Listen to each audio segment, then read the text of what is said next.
বিদেশে উচ্চশিক্ষায় ভোগান্তিতে কুমিল্লা বিশ্ববিদ্যালয়ের শিক্ষার্থীরা।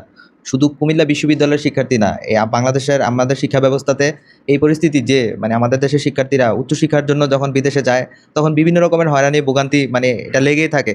শিক্ষা ব্যবস্থার তো আমাদের কোনো ঠিক নাই।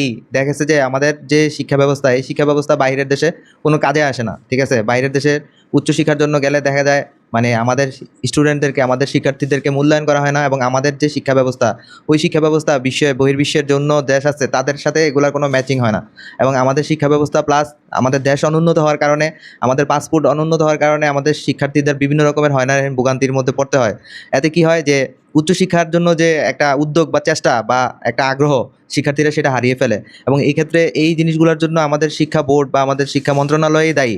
শিক্ষার যে উচ্চ মান এবং শিক্ষা ব্যবস্থা বা যে আমাদের যে ট্যালেন্ট যারা শিক্ষার্থী আছে তাদেরকে চিহ্নিতকরণ, প্লাস তাদের সুযোগ সুবিধা ভালো দেশে যাওয়ার ক্ষেত্রে ফেসিলিটি গ্রহণ করার যে উদ্যোগ, এটা সরকারেরকেই নিতে হবে। একজন শিক্ষার্থী, একজন স্টুডেন্ট কখনোই এটা পারবে না যে দেশের বাইরে গিয়ে সে ভালো শিক্ষার ক্ষেত্রে নিজের সুযোগ সুবিধা নিজে নিবে। তো ভালো যদি এরকম সুযোগ সুবিধা না পায়, শিক্ষার্থীরা কিভাবে আপনার উচ্চশিক্ষা গ্রহণ করবে? আপনারাই কমেন্টে জানান।